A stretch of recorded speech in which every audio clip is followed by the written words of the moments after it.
Parece que vamos a almorzar tarde. Unos minutos solamente, ¿eh? Apocalipsis 22.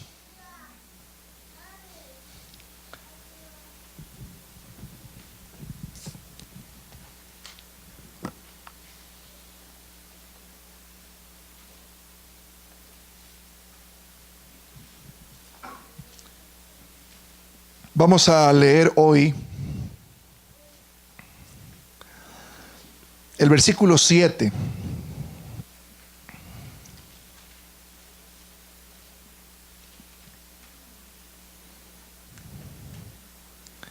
La séptima bienaventuranza de nuestro estudio, pero en el orden de las bienaventuranzas ha sido la sexta. Ayer leímos la que está en el versículo 17.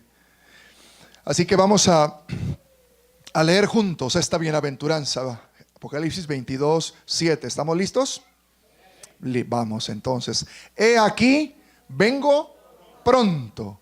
Bienaventurado el que guarda las palabras de la profecía de este libro. Esa es la bienaventuranza.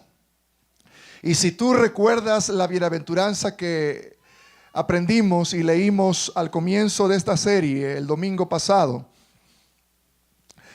vamos allá a Apocalipsis capítulo 1, versículo 3. Apocalipsis capítulo 1, versículo 3, que dice así: bienaventurado el que lee y los que oyen las palabras de esta profecía y guardan las cosas en ella escritas, porque el tiempo está cerca.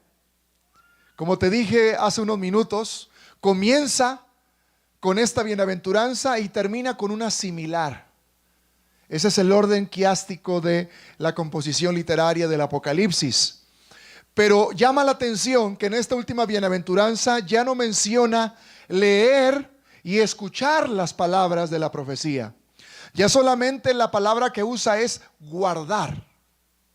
Guardar. Porque después de toda la lectura del libro, cuando la gente ya escuchó todo esto, y es que es literal, mi querido hermano y amigo, una persona se levantaba en el templo y comenzaba a leer. Y es una lectura de varios capítulos, por lo tanto llevaba su buen tiempo. Por eso dice este versículo 3, bienaventurado el que lee y los que oyen. El que lee está en singular, los que oyen está en plural. Porque una persona es la que leía, tenía ese deber, como lo hace un líder en la iglesia, un pastor, un predicador, y él leía la carta, el libro, la revelación de Jesús. Y los demás escuchaban. Pero esta bienaventuranza, la primera que vimos, decía que además de bienaventurado el que leía esta palabra de Dios, bienaventurados también los que la escuchaban, y decía también bienaventurados los que la guardan. Y ahora estamos mirando acá en el capítulo 22, dice bienaventurado el que guarda las palabras, porque ya alguien las leyó, porque ya toda la iglesia las escuchó. Ahora la amonestación al final es: guárdalas, atesóralas, vive esa palabra. Guardar es preservar, preservar en una lealtad incondicional, en una fidelidad total a la voluntad de Dios, a los preceptos de Dios, porque ya miramos a través de las bienaventuranzas y de otras referencias también del Apocalipsis durante la semana, que el pueblo escogido de Dios de esta época, su iglesia, que será llamada el remanente escogido de Dios, solamente se distingue porque guarda, ¿qué cosa? Los mandamientos de Dios y la fe de Jesús. Y la fe de Jesús, de acuerdo a Apocalipsis 19:10, es ¿qué cosa? El espíritu de la profecía, que significa todo lo que los profetas han hablado acerca de la obra redentora de Cristo Jesús, desde el Antiguo Testamento hasta el Nuevo Testamento. Y aún más allá, si el Señor también levanta profeta, de acuerdo a todo el análisis que se tiene que hacer, si habla con verdad, por su fruto lo conoceréis, a la ley y al testimonio y otras características. Entonces ese es el testimonio de Jesús. Personas que reciben, ya expliqué hace un rato, la revelación directa de Dios, son inspirados por el Espíritu Santo para escribir y compartir, para que luego el pueblo de Dios tenga la iluminación del Espíritu Santo y comprenda esas verdades y las guarde. ¿Está claro aquí, mis hermanos? Manera de repaso. Pero fueron 7 bienaventuranzas, y a lo mejor hoy hay alguien que no estuvo ¿verdad?, escuchando sobre estos temas, no los pudo mirar por el YouTube, ya que el pastor Norris también subía estos temas, o la hermana Lourdes, ya no sé quién de los dos, pero han hecho un equipo ahí bonito para poder compartir también por las plataformas de Facebook y YouTube estos temas, y ahí los podemos después hasta repasar o revisar, querido hermano. Mire, vamos a leer las 7, ¿está bien? Vamos a ir una por una. Yo no les puedo llevar versículo por versículo, pero se las voy a recordar aquí, ya que las tengo escritas todas. La número 1 en Apocalipsis 1:3, que ya la miramos. Bienaventurado el que lee y los que oyen las palabras de esta profecía y guardan las cosas en ella escritas, porque el tiempo está cerca. La segunda está en Apocalipsis 14:13. Oí una voz que desde el cielo me decía: escribe, bienaventurados de aquí en adelante los muertos que mueren en el Señor. Sí, dice el Espíritu, descansarán de sus trabajos, porque sus obras con ellos siguen. La tercera bienaventuranza, Apocalipsis 16:15. He aquí, yo vengo como un ladrón. Bienaventurado el que vela y guarda sus ropas, para que no ande desnudo y vean su vergüenza. Apocalipsis 19:9.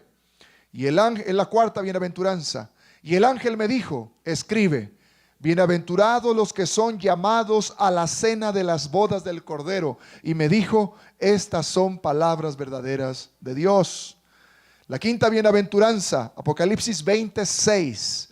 Bienaventurado y santo el que tiene parte en la primera resurrección. La segunda muerte no tiene potestad sobre estos, sino que serán sacerdotes de Dios y de Cristo, y reinarán con él, ¿cuántos años? 1000 años. La sexta bienaventuranza, en el orden que las estudiamos durante la semana, Apocalipsis 22:14. Bienaventurados los que lavan sus ropas, para tener derecho al árbol de la vida y para entrar por las puertas de la ciudad. Y la séptima bienaventuranza, Apocalipsis 22:7.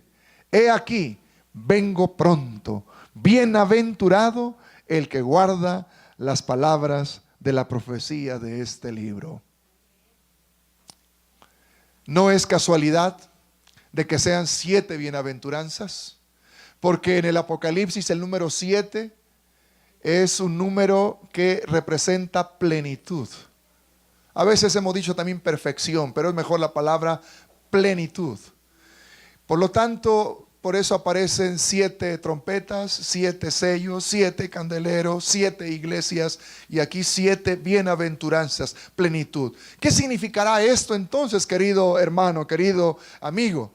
Bueno, esto tiene que significar que el Señor tiene una plenitud de bendición para cada cristiano que guarda estas palabras. Estas bienaventuranzas significa, por lo tanto, esa plenitud de bendición de Dios a cada cristiano. Y quiero decirte que si bienaventurado proviene de la palabra que ya conocimos, Macarios, que significa feliz, dichoso, es porque aunque nos toquen vivir tiempos difíciles, podemos ser plenamente dichosos, estar plenamente en paz, a pesar de la tormenta que esté azotando nuestra vida. A pesar de las dificultades, del dolor, de los quebrantos, de las decepciones, de los ataques del enemigo, podemos ser plenamente bendecidos, bienaventurados. Una de estas noches hablábamos de que la Biblia, cuando habla del gozo del cristiano, lo hace notar como un estado permanente de paz y de contentamiento, sin importar las circunstancias en que se encuentre. Yo he visitado personas en un hospital. Me acuerdo que me hablaron dos de los hijos y estaban llorando muchísimo. Mi mamá fue diagnosticada con el cáncer y ahí está hospitalizada, aún le van a operar, pero ya no hay mucho que hacer. Y bueno, cuando yo escuché a ellos tan devastados, dije, ¿cómo estará mi hermanita allí en el hospital? Ay, mis hermanos, yo llego allá y me llevo tremenda sorpresa. Aquella mujer de 80 años de edad, cuando me mira, se trata de incorporar. Le digo, hermana, tranquila, no. Se levanta y se sienta y me da un abrazo y me dice, pastor, permanezca fiel al Señor. Siga predicando la palabra. Cuide su familia. Ame al Señor con todas sus fuerzas, para que el Señor le permita llegar a la edad que yo he llegado y sentirse gozosa como yo me siento. Si el Señor ya hasta aquí llevó el cumplimiento de mis días de vida en la tierra, alabo al Señor. Y por eso les digo a mis hijos, a mis nietos, sean fieles al Señor. A ver, pónganse aquí, vamos a orar. Y ella oró. Ella oró y estuvo amonestando, exhortando a todos sus descendientes ahí reunidos. Hermano, yo al final solo canté y también hice otra oración, pero en realidad ella nos dio el sermón. Cuando yo salí de ahí, yo estaba tan conmovido. Y le dije, Señor,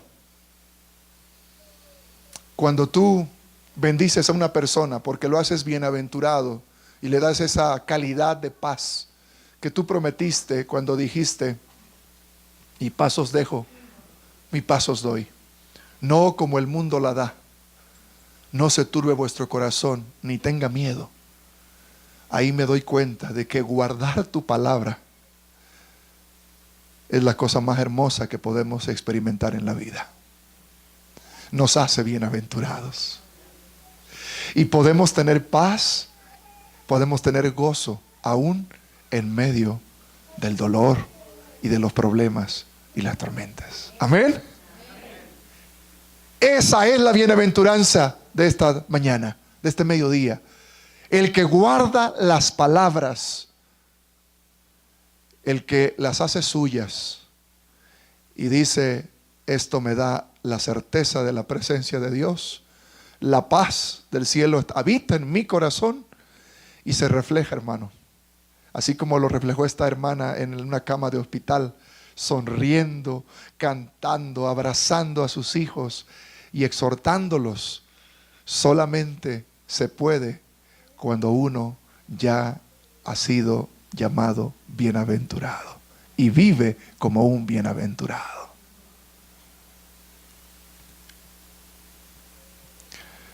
No pude estar cuando mi mamá fue ungida. La carta de Santiago, en la palabra de Dios, habla de este acto denominado como el ungimiento de los enfermos. Y cuando alguien está muy enfermo, se llama a los líderes de la iglesia para que vayan a orar. Y esa oración es para depositar a tal persona en las manos de Dios, para que se cumpla la voluntad de Dios, sea que lo haya de levantar de la enfermedad o lo vaya a llevar ya también al descanso. Y yo no podía estar allí en el hospital donde estaba mi madre, pero estaban mis demás hermanos, estaban cuñados, cuñadas, sobrinos y otros primos. No dejaron entrar a todos a la vez, pero fueron pasando como 50 personas en total. Lo que es un momento, un ungimiento que debe durar una media hora, esto se llevó como 2 horas. Fueron pasando todos. Y mi madre exhortaba a cada uno. Cuando me tocó mi turno, aunque yo estaba ahí mirando todo por el celular, me dijo, hijo, cuando tú naciste, siendo que eras el primero de nuestros hijos, tu padre y yo dijimos, vamos a criarlo en la amonestación del Señor. para que camine en los caminos de Dios. Y dijimos, Señor, y si es tu voluntad, dedicamos este hijo para tu servicio, para que un día él sienta el llamado para ser un siervo, un pastor, un predicador. Y la verdad es que cuando yo era un adolescente no tenía la más mínima intención de ser un pastor. Pero a los 17 años y un poquito, ya casi a los 18, el Señor, en una reunión donde había muchos jóvenes, en un congreso, en un campamento, el Señor utilizó al pastor que nos estaba predicando. Hizo un llamado de Dios a jóvenes que el Señor estaba llamando para ser pastores. Y yo vi pasar a otros que decían, sí, ese tiene esta cara de pastor. Decimos, qué bueno que está pasando. Pero ya después de unos minutos yo no estaba en paz en mi silla. Y le dije a un compañero allí, y me dice, pues, si el Señor te llama. Le digo, no sé. Dice, pues yo te acompaño. Y me tomó del brazo. Y la gente no sabía si yo acompañaba a él o él a mí. Sí, pero ya después fue evidente porque él no estudió para ser un pastor. Y yo fui a estudiar los 4 años, porque es una carrera universitaria que hay que hacer en el ministerio adventista, es así. Y estudié la teología, 4 años, de todos los ángulos. Cuando gradué, mi madre ahí estaba.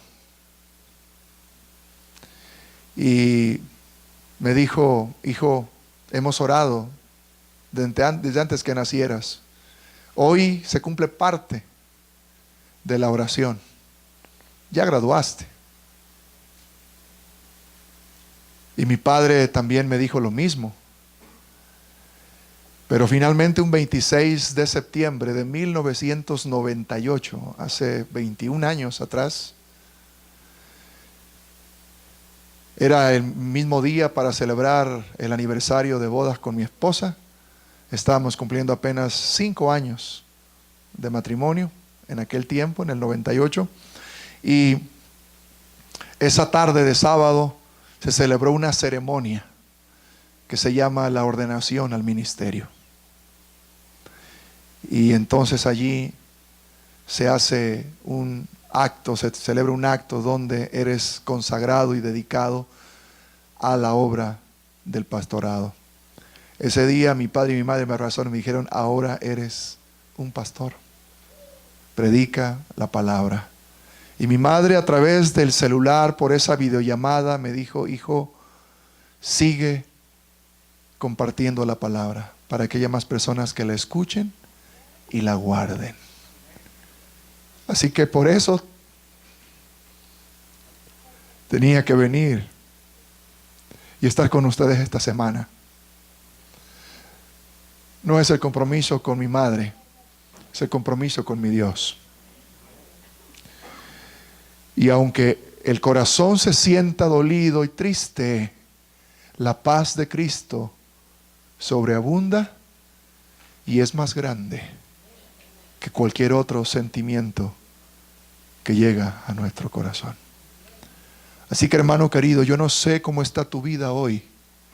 Yo no sé por cuánto has pasado en los últimos días o en esta misma semana que ha pasado, pero no puedo dejar de creer, de pensar más bien que alguno de ustedes está pasando por la peor tormenta de la vida. Quiero que sepas que puedes ser bienaventurado en medio de esas tormentas. Si tú guardas la palabra del Señor, Él va a traer la paz que necesitas para poder enfrentar esas dificultades o esas pruebas, para ser vencedor en ellas y dar testimonio de que eres un bienaventurado en Cristo Jesús. El Señor quiere una bendición plena para ti a través de estas bienaventuranzas que hemos estudiado. Y quiero que tengas claro esto. A veces nosotros decimos, Señor, bendice mi trabajo, bendice hasta mi carro. No. El Señor bendice personas. ¿Estás escuchando? Nuestro Dios bendice personas. Hace bienaventuradas a las personas. Y cuando el Señor bendice a una persona, por añadidura, el Señor extiende esa bendición en todo lo que haga a tal persona, en el ambiente en que está esa persona. Así que el Señor a través de esa persona lleva bendición a compañeros de trabajo, lleva bendición a la familia, lleva bendición. Tan es así que cuando hay un solo creyente en la casa, por ese bienaventurado, el Señor también bendice al resto de la familia. Es palabra de Dios. Que el incrédulo es bendecido por el creyente que esté en esa casa. Qué bendición entonces la nuestra, ¿verdad? Ser bienaventurados, tener esa bendición directa de Dios, y que seamos aquellos que reflejan, que irradian, que comparten la bendición con los demás. Y la introducción a la última bienaventuranza está en el versículo 6, el versículo anterior. Apocalipsis 22, 6. Es el versículo anterior a la bienaventuranza que estamos leyendo hoy, que estamos escudriñando hoy. Dice la palabra de Dios, 22, 6. ¿Lo tenemos? Me dijo: estas palabras son fieles y verdaderas. ¿Por qué son fieles y verdaderas? Porque de quien proviene toda la revelación es fiel y verdadero. Amén. Cristo Jesús. Y el Señor, el Dios de los espíritus de los profetas, ha enviado su ángel. Sí, aquí ven ustedes en lo que decíamos. A través del Espíritu Santo, el Señor trae esa revelación e inspiración a sus siervos los profetas. Y en este caso envió directamente un ángel que estuvo con Juan para poder también hablarle de todo aquello que le fue revelado, para mostrar a sus siervos las cosas que deben suceder pronto. Mis hermanos, remarcando en este versículo 6, la palabra de la profecía que hemos estudiado son fieles y verdaderas, tales palabras. 2, el espíritu de la profecía a través del ángel ha revelado a Juan las cosas que han de suceder. Otra vez la palabra que hemos visto. ¿Cuándo? Pronto, pronto. Y decíamos que ese pronto es un problema para muchos seres humanos, que tendemos a desesperarnos porque queremos que las cosas sean así como espontáneas, que, más que espontáneas, que sean de volada. Esta palabra está muy práctica para muchos, ¿verdad? Sí, inmediata también es la otra palabra, algo inmediato. Y hoy que todo es así, ¿verdad? Tan rápido también, pues con mayor razón. Mire, yo anoche ya no me pude cenar los tamalitos tan sabrosos. Sí, habíamos cenado muy bien allá en casa de la hermana Vicky. Entonces, pues la hermana me dio los 3 tamalitos y yo me los llevé. Y hoy, ahí en la habitación del hotel, nada más abrí una puertecita de un horno microondas, metí los 3 tamalitos allí, le puse 1 minuto con 15 segundos y vieran qué calientitos, como salidos del horno original, recalentaditos. Tan así que alguien sonó ahí la puerta, la señora encargada del housekeeping del hotel, y yo le abrí porque le digo, ¿sabe que yo salgo hoy del hotel? Así que venga a hacer el aseo después que yo salga. Dice, huele tan rico. Le digo, son mis tamales. Oh, qué sabroso. Y los calenté en tan solo 1 minuto, 15 segundos. ¡Qué rápido! ¿Se da cuenta? Las cosas así están hoy para muchas actividades que realizamos, situaciones todo al alcance a veces de un teclado y de pulsar allí algo en un dispositivo y lo tenemos. Mi esposa ayer en el día me dice, ay, mi rey, que los muebles de la casa que están bien peladitos, ya llevan sus 10 años, los compramos cuando llegamos hace 10 años a Miami, y dice, y ya me había dicho hace tiempo, dice, ya vino el tapicero, no los va a tener listos para ahora, que van a llegar unos invitados por ahí del 26 de este mes, Y dice, bueno, entonces miré en Amazon unos forros muy lindos, dice, ajustan muy bien, tienen no sé qué función que se adhiere y que estira muy bien y eso va a servir y va a ayudar. Y me dice, ay, pero no sé para cuándo van. Y yo le digo, no te preocupes, tengo Amazon Prime. Hermano, mi esposa me mandó por WhatsApp el link. Le di yo clic allí, me apareció ya en mi cuenta de Amazon. Le di otro clic para ponerle en vez de uno, me dijo que eran 2 forros, 2, ¿sí? Y entonces nada más le di clic ahí en pagar ahora. Y luego me pone deslizar para pagar, así nada más le dice, pácatelas. Le escribí, le llamé solamente 1 minuto después que ella me había mandado el link. Le dije, está listo. Me sentí grande, ¿no? Está listo, tienes tus forros. Así de rápidas las cosas. Y me dice, pero ¿cuándo van a llegar? El 24 llegan por la mañana. Y entonces uno dice, ¿pronto? Ese pronto de la Biblia no es realmente pronto. Si Juan mismo exclamó, lo vamos a ver al final, sí, ven Señor Jesús, como que ya antes de que él muriera.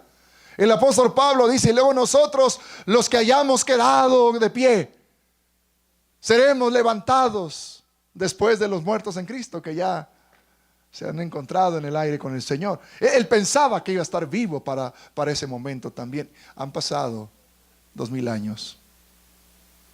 Aquí estamos.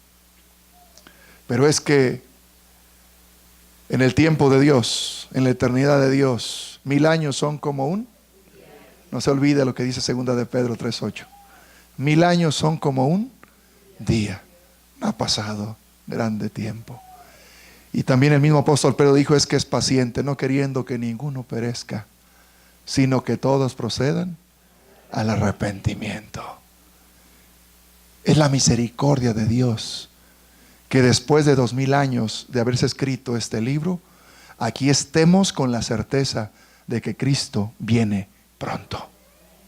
Pronto. Y la palabra es válida.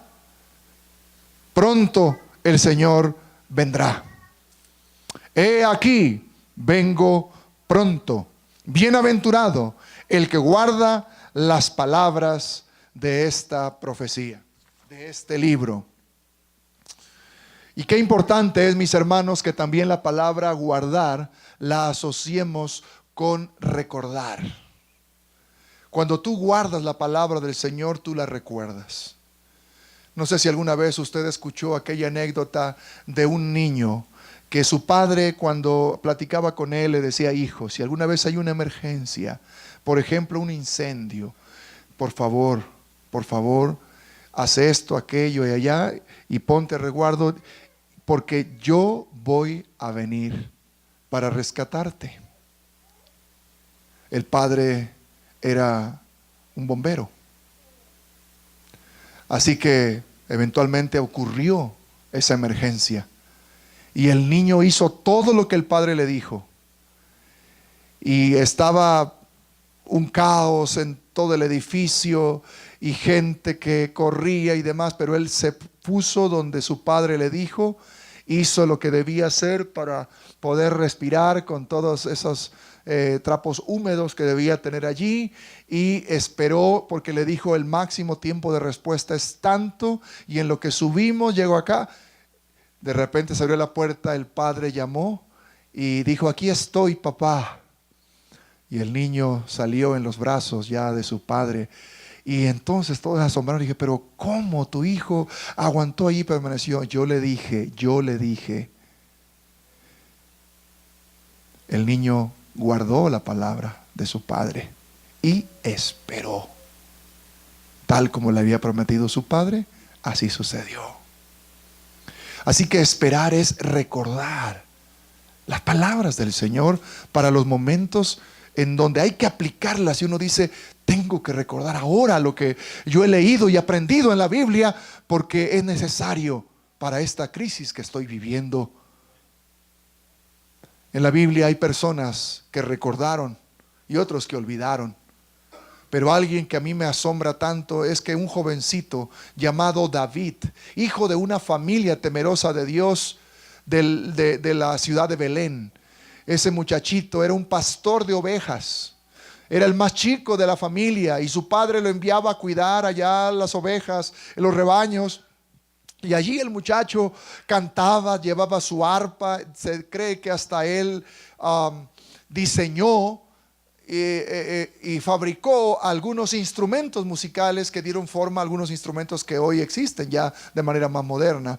Y él ahí escribía los salmos, los cantaba, los registraba mientras cuidaba las ovejas. Pero de repente llegaban también animales que querían destruir, o más bien querían matar, cazar algunos de las ovejas de su rebaño, fuera un león, fuera un oso. Y este muchacho había aprendido a ser diestro con un arma llamado honda, y ponía la piedra allí y soltaba con una precisión aquella piedra que podía defender sus rebaños de esa manera. Y cuando un día llega a visitar a sus hermanos, que son soldados del ejército de Israel bajo las órdenes del mismo rey Saúl, papá le dijo: ve, llévale estos quesos, llévale esta comida, este pan, mira cómo están mis hijos, tráeme noticias de ellos. Pero cuando él llega al campamento, él se da cuenta que hay un gigante del ejército enemigo, un gigante llamado Goliat, que está vociferando, que está blasfemando contra Dios. Y él no puede tolerar eso. Dice: no es posible. Así que él se ofrece y le dice al rey: yo voy a pelear, porque él dijo que quiere uno nada más. Yo soy ese uno, yo voy. Y todos pensaban que estaba loco. Sus hermanos dijeron: tú estás mal, has venido aquí nada más a avergonzarnos. Y dice: no, yo no voy en mi fuerza ni en mi nombre, yo voy en el nombre de Jehová de los ejércitos, el Dios de los escuadrones de Israel. Y hoy los gentiles, los incrédulos, van a conocer que hay un Dios en Israel. Y hoy también este pueblo, este ejército, va a recordar que tenemos un Dios todopoderoso. Y David fue, y usted conoce la historia, claro, le dio una sola piedra. Llevaba 5 en la bolsa. De hecho, quizá no tenía oportunidad de usar ni la segunda. Tenía que ser preciso con la primera, y así fue. Suficiente. El gigante cayó. Alcanzó a decir: qué mala onda. Pero cayó.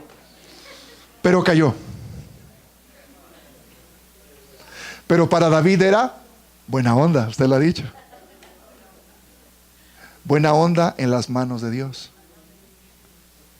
Ahora, ¿por qué hizo esto David? Cuando lo entrevistó Saúl, le dice: muchacho, mírate, estás jovencito, tú no eres soldado, tú no has tenido entrenamiento de soldado, tú eres un pastor de ovejas, según me dicen tus hermanos. ¿Cómo es que tú te quieres atrever a ir contra un gigante? Y solo con una onda, porque ya te puse la armadura mía. Ya David le había calzado su propia armadura y obviamente le nadaba, no podía ni moverse. Así que David dijo: quítenme esto, yo no puedo con este casco, no puedo con esta coraza. No puedo con el yelmo, lo que cubría de las rodillas hacia abajo. No puedo andar, menos con esta espada tan grande que pesa demasiado. No puedo, se lo quitaron. Y ahora nuevamente estaba solo con su bolsa y su onda. Y el rey le decía: pero es que ¿a dónde vas? No puedes ir así. ¿Y saben qué fue lo primero que le dijo David? Mire, oh rey, yo soy pastor de las ovejas de mi padre, y cuando los animales han venido a atacar a mis rebaños, yo los he defendido. Y el Señor me ha permitido ahuyentarlos o matarlos. Eso ha hecho el Señor cuando hay un enemigo. Si el Señor ha hecho eso, ahora también lo hará, para que yo pueda matar a ese gigante y sea conocido que hay un Dios en Israel. ¿Qué hizo David? Recordó. Las palabras de Dios estaban en su corazón. Hoy tú las conoces y es precioso porque suena poesía, pero no, el Señor no quiere que tú leas y escuches la palabra tan bonita de la Biblia como una poesía linda. No. Ahora tú lo conoces y escuchas o lees: Jehová es mi pastor, nada me faltará. En lugares de delicados pastos me hará descansar. Junto a aguas de reposo me pastoreará. Confortará mi alma. Me guiará por sendas de justicia por amor a su nombre. Aunque ande en valle de sombra de muerte, no temeré mal alguno. Porque tú, ¿qué cosa dice ahí? Estarás conmigo. Tu vara y tu cayado me infundirán aliento. Y aderezarás mesa delante de mí en presencia de mis enemigos o angustiadores. Unges mi cabeza con aceite, mi copa está rebosando. Ciertamente el bien y la misericordia me seguirán todos los días de mi vida, y en la casa de Jehová moraré por largos días. David sabía que era un bienaventurado de Dios. El bien y la misericordia me seguirán todos los días de mi vida. Y aunque ande en valle de sombra de muerte, no temeré, porque tú estás conmigo. Por eso no temía un gigante humano, porque él recordaba todo lo que Dios ya había hecho para librarlo, para cuidarlo. Guardaba las palabras de Dios en su corazón y las ponía por obra en los momentos difíciles. Recordar, eso es guardar las palabras de Dios. Elías, un tremendo profeta de Dios. El Señor lo levantó como profeta en un tiempo de apostasía terrible. Desde el rey hasta todo ciudadano. Y él se sentía solo. Pero por el impulso y la fuerza que el Señor le dio, fue al Monte Carmelo, donde tenía que evidenciarse el poder de un Dios verdadero. Estaban los sacerdotes de Baal y estaba también él como un siervo del Dios verdadero. El reto era que debía descender fuego del cielo para consumir un altar, un holocausto. Los sacerdotes de Baal se rasgaron vestiduras, la piel, gritaron, se quedaron sin fuerza, se desmayaron y nunca pasó nada. No vino fuego del cielo para consumir su ofrenda, holocausto. Elías, en esa certeza de la presencia de Dios, fue más allá con el reto y les dijo: échenle agua alrededor. Hicieron canales y eso estaba totalmente mojado, tanto el altar como alrededor. Y entonces oró. ¿Y qué sucedió? Cayó fuego del cielo, consumió todo. Fueron muertos los sacerdotes de Baal. Y entonces, cuando lo supo la reina malvada llamada Jezabel, dijo una amenaza y le dijo: así como le degollaste la cabeza a los sacerdotes de Baal, así haré contigo. El hombre escucha, toma a su siervo y huye. Huye 40 días. Después de todo ese tiempo y otros episodios intermedios, el Señor lo encuentra, le llama. Lo encuentra en el sentido de que le llama. Y le dice: ¿qué haces? Él ahora tiene miedo. Se siente solo. Es más, debo decirlo en palabras que hoy se usan, está deprimido. Cuando una persona tiene una depresión severa, no quiere salir de la cueva en la que está. No quiere comer, no se siente con fuerza para trabajar, no puede hacer nada. Hoy día está diagnosticado como una enfermedad, ¿cierto? Así se sentía el mismo profeta de Dios. Porque sin importar las responsabilidades que Dios nos dé, no dejamos de ser seres humanos. Y aquí permítame hacer esta anotación, hermano. Escucha bien esto. Hemos hablado de ser bienaventurados y de que debemos nosotros sobreponernos por el poder de Dios a las dificultades, al dolor, a los problemas. Pero ¿vamos a llorar en algún momento? ¿Vamos a entristecernos en algún momento? ¿Vamos a sentirnos solos en algún momento? Sí. Pero cuando estemos allí tenemos que recordar las palabras de Dios. Y lo que Elías experimentó fue eso, escuchó la voz de Dios que le habló una vez más. Y el Señor le dio una señal de que estaba con él. Y entonces Elías se reincorporó, recobró sus fuerzas. El Señor mismo de una manera milagrosa hasta lo había también sustentado, alimentos y agua en un tiempo de sequía. Y entonces le dijo: es necesario que ahora hagas esto y hagas aquello. Incluso ya le dijo: tienes que buscar al que va a sustituirte a ti. Y el hombre volvió al frente de batalla, en ese sentido de volver a asumir su rol como el profeta de Dios, sin importar lo que fuera a pasar, y volver ante el rey para también darle sentencia, advertencia y todo lo que él debía hacer también en función de profeta. Y la historia, hermanos y amigos, es tan hermosa porque este hombre ni siquiera murió. Él fue arrebatado en un carro del cielo.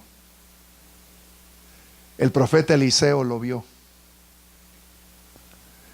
Y Elías fue llevado sin ver la muerte, igual que aquel patriarca llamado Enoc. Y Moisés, él sí murió. Pero Satanás decía: este va a ser de los míos porque te falló en esto y en aquello.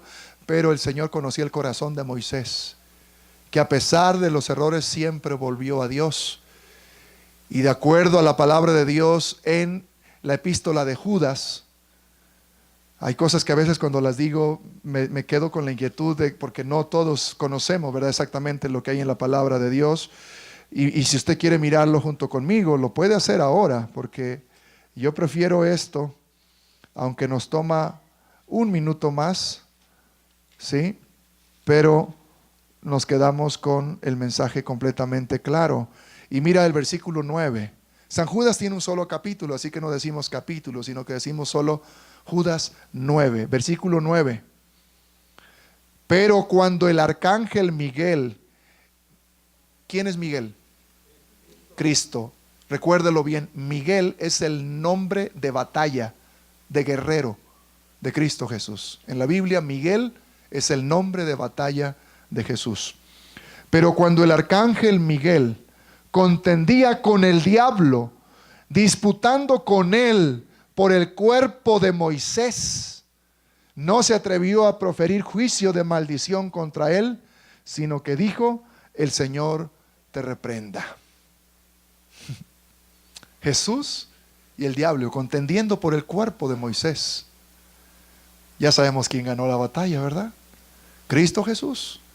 Y entonces Moisés fue llevado al cielo también.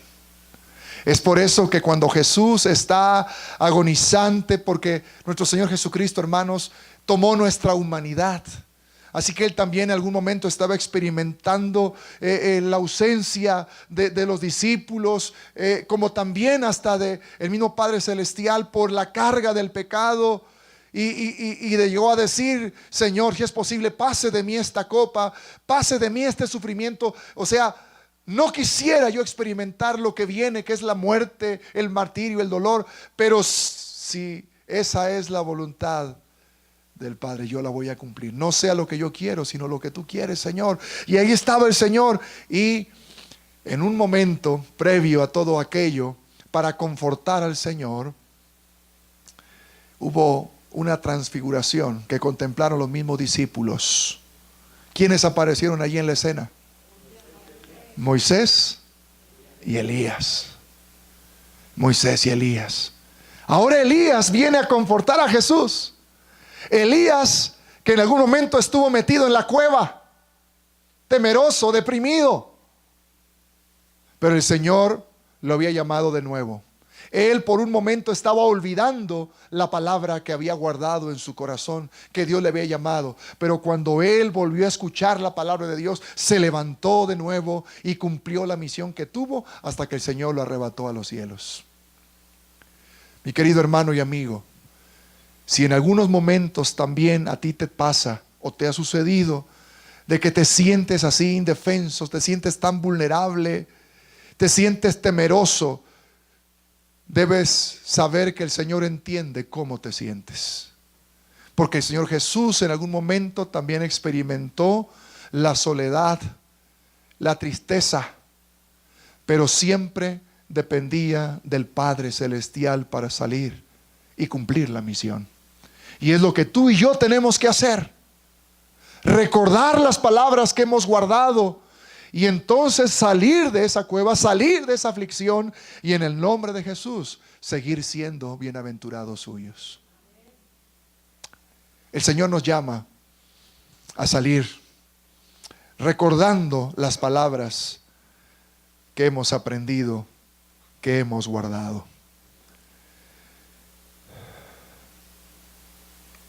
Jesús aparece al final de la escena.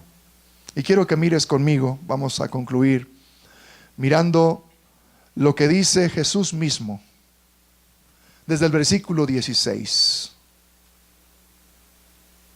Desde el versículo 16.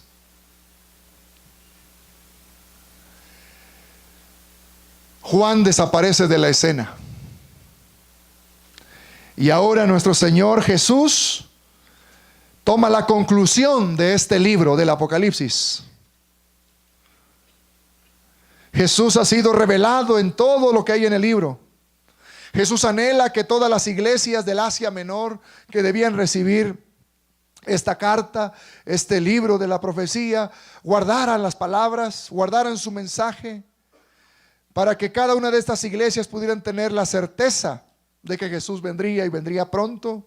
Y se cumplirían todas las profecías anunciadas. Y en esta conclusión Jesús nuestro Señor le recuerda a Juan que vuelve pronto, que trae su recompensa, que dará a cada uno según su obra, como lo había dicho también en Apocalipsis 1, del 3 al 8. Así que vamos a ver del 16, Apocalipsis 22, 16 en adelante. Jesús toma la palabra y dice: yo, Jesús, he enviado mi ángel para daros testimonio de estas cosas en las iglesias. Yo soy la raíz y el linaje de David y la estrella resplandeciente de la mañana. Y el espíritu y la esposa dicen: ven. Y el que oye diga: ven. Y el que tiene sed, venga. Y el que quiera, tome del agua de la vida gratuitamente. Yo testifico a todo aquel que oye las palabras de la profecía de este libro. Si alguno añadiere a estas cosas, Dios traerá sobre él las plagas que están escritas en este libro. Si alguno quitare de las palabras del libro de esta profecía, Dios quitará su parte del libro de la vida y de la santa ciudad y de las cosas que están escritas, es decir, de las bienaventuranzas que están escritas en este libro. El que da testimonio de estas cosas dice: ciertamente vengo en breve. Amén. Sí, ven Señor Jesús. Qué conclusión más hermosa, ¿cierto? Jesús hablando directamente, diciéndonos que Él vuelve pronto, que Él es la raíz y el linaje de David, la estrella resplandeciente de la mañana, y que a través de todo este texto el Espíritu Santo, así como inspiró al profeta para recibir toda aquella revelación y escribirlo a nosotros y a las iglesias de aquel tiempo, ese Espíritu también hoy, y no solo el Espíritu, sino también la esposa. ¿Quién es la esposa? La iglesia. Están diciendo a más personas que están conociendo estas bienaventuranzas, que están conociendo las palabras de este libro, no solo el Apocalipsis, sino las palabras de la Santa Biblia. Todo el mensaje de Dios para nosotros contenido en estos 66 libros, mis hermanos, nos está diciendo el Señor: ven, ven, acércate. Tienes sed, ven, toma del agua de vida gratuitamente. Hay una advertencia ahí enseguida, y es para aquellos que ya conocen las palabras, pero lo que hacen a veces es torcerlas, decirlas de manera engañosa. Para aquellos que quitan o añaden a la palabra de Dios, hay una advertencia, y es que no tendrán parte de todas las bienaventuranzas. No habrá nada que puedan ellos recibir, porque serán quitados del libro de la vida y de su derecho de entrar por las puertas de la ciudad, como vimos anoche. ¿Y qué hay dentro de la ciudad? Veíamos anoche el árbol de la vida. No podrán comer de ese fruto del árbol de la vida. Es esa advertencia para aquel que le añade o le quita palabras al mensaje de Dios. Qué importante es ser totalmente apegados, aún así lo dice el Señor. Y quiero decirte, hermano y hermana querido, que este libro, por toda la simbología que contiene, no es sencillo para la mentalidad nuestra 20 siglos después entender algunas cosas, y por eso a veces las interpretaciones no son tan apegadas a como debía ser en su momento, porque todos los símbolos que están allí, todos los símbolos, todas las palabras, las podían entender las personas que recibieron originalmente esta carta en el primer siglo. Es como si, digamos, a un peruano, aquí hay peruanos, ¿verdad? Le habláramos del agua de la chicha morada, por ejemplo, ¿no? Lo entendemos perfectamente, ¿verdad? Sabroso eso. Y para un mexicano habláramos de las enchiladas, de los tamales, o para un salvadoreño habláramos de las pupusas, cosas como esas, palabras que uno las tiene muy claras, las entiende, ¿me entiendes? Uno entiende claramente, y disculpen con estas ilustraciones que tienen que ver con comida, pero lo entendemos. Entonces todos los términos que estaban en el Apocalipsis, las personas de la época de las iglesias lo entendían perfectamente. Para nosotros, muchos años después, es que es un tanto a veces complicado, pero la bendición es esta: siempre la revelación que Dios hizo llegar a sus siervos los profetas ha sido de una forma en la que en cualquier época podamos entender la verdad contenida allí, porque el Espíritu Santo, el mismo que guió a sus siervos los profetas, es el Espíritu que también nos ilumina a nosotros para conocer la verdad, para comprenderla y guardarla. De esta manera, mis hermanos, es que concluimos este estudio hermoso de las 7 bienaventuranzas del Apocalipsis. ¿Usted se siente bienaventurado, bienaventurada? ¿Usted ha sido bendecido a través de estos estudios? Yo lo he sido, lo reitero, y alabo a mi Dios por ese gran honor y privilegio de haber también compartido junto a ustedes. Mis hermanos, Jesús dice, volviendo a lo que fue el capítulo 1, mire usted, ya leímos lo que dice el capítulo 22, pero ahora leamos juntos el capítulo 1 y oremos después de esta lectura. Dice el capítulo 1 de los versículos 3 al 8: bienaventurado el que lee y los que oyen las palabras de esta profecía y guardan las cosas en ella escritas, porque el tiempo está cerca.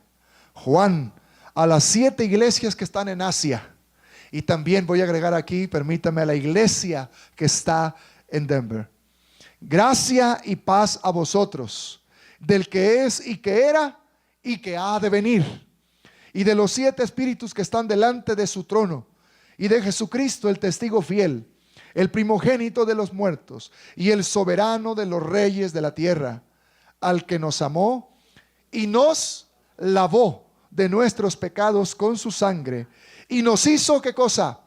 Reyes y sacerdotes para Dios su Padre. A Él sea gloria e imperio por los siglos de los siglos. Amén. He aquí que viene con las nubes, y todo ojo le verá, y los que le traspasaron, y todos los linajes de la tierra harán lamentación por él. Sí, amén.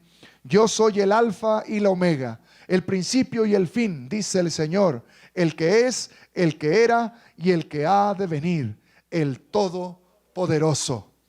Y como leímos en el capítulo 22 al final, dijo: el que da testimonio de estas cosas, dice: ciertamente vengo en breve. Y la respuesta de su iglesia en ese tiempo y hoy, y la respuesta del mismo Juan fue: sí, ven Señor Jesús. Si es así, que la gracia de nuestro Señor Jesucristo sea con todos vosotros. Amén y amén. Saben, mis hermanos, me he sentido tan feliz anoche cuando nuestra hermana María Luisa, ¿estoy correcto?, me dijo: pastor, tengo una inquietud, porque años atrás yo fui bautizada, pero fui bautizada en una iglesia cristiana que es la iglesia apostólica. Y brevemente solamente le dije: hermana, usted ha entendido y ha conocido más en este tiempo. El Señor le ha revelado, le ha mostrado y le ha iluminado en el estudio de la Biblia para conocer más aspectos de lo que es el bautismo verdadero. Y el bautismo verdadero que nuestro Señor Jesucristo estableció, dice que bautizáramos en el nombre del Padre, del Hijo y del Espíritu Santo. Ahora, ciertamente los apóstoles, especialmente el apóstol Pablo, el apóstol Pedro, en su momento, cuando ellos enseñaban a las iglesias nacientes, decían: deben bautizarlos en el nombre de Jesús. ¿Saben por qué? Porque en la mentalidad judía y también en la gentil, era muy difícil aceptar que Jesús era el Mesías prometido. Entonces el énfasis fuerte era en el bautismo de Jesús, porque se le estaba aceptando como el cumplimiento de las profecías mesiánicas del Antiguo Testamento. Jesús era el cumplimiento de ello. Y entonces el énfasis era: por eso es que ahora, con este evangelio que predicamos de Cristo Jesús, que fue crucificado, que en Él tenemos perdón de los pecados, que Él ha de volver pronto. Entonces todo el énfasis era en esto, y textualmente decía que había que bautizarlos en el nombre de Jesús para perdón de sus pecados. Pero ellos no estaban ignorando la orden evangélica de Cristo Jesús, de sus propios labios, cuando Él dijo que nosotros debíamos bautizar, hacer discípulos, pero bautizar en el nombre del Padre, del Hijo y del Espíritu Santo. Así que cuando tú has sido bautizado solamente en el nombre de Jesús, hace falta algo, de acuerdo a la revelación plena de la palabra: ser bautizado en el nombre del Padre, Hijo y Espíritu Santo. Y hermana, le felicito que usted va a hacer eso en su momento y muy pronto. Si usted fue bautizado, bautizada cuando era un bebé, que fue llevado de buena intención y con mucha alegría por sus padres y hasta un padrino, para que se rociara agua sobre su cabeza y así usted recibiera lo que se conoce ese bautismo de niños. Hermano, hermana querido, el bautismo verdadero debe ser totalmente sumergido la persona, y cuando ya tiene plena conciencia de su pecaminosidad y también reconoce que Jesucristo es su Señor y su Salvador. Y así podríamos hablar de más asuntos. La gran verdad del sábado, que es el día de reposo. Hablamos ya en esta semana acerca de los mandamientos también.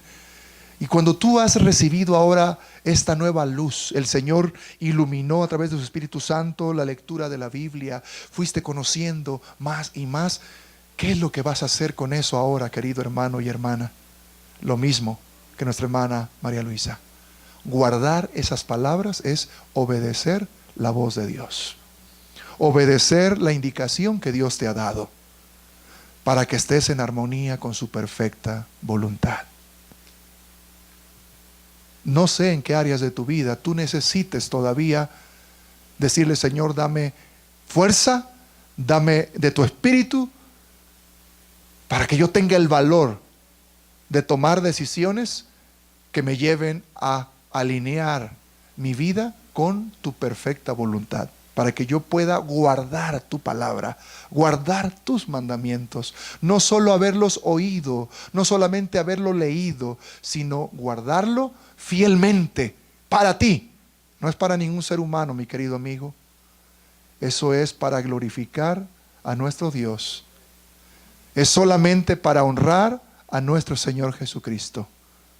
Porque es de esa manera que nosotros llegamos a ser plenamente bienaventurados, al guardar las palabras de Dios. ¿Hay alguien que quiere decir: yo quiero guardar toda la palabra de mi Dios? Yo le invito a que se coloque de pie. No solo levante su mano y diga: yo quiero guardar las palabras de mi Dios.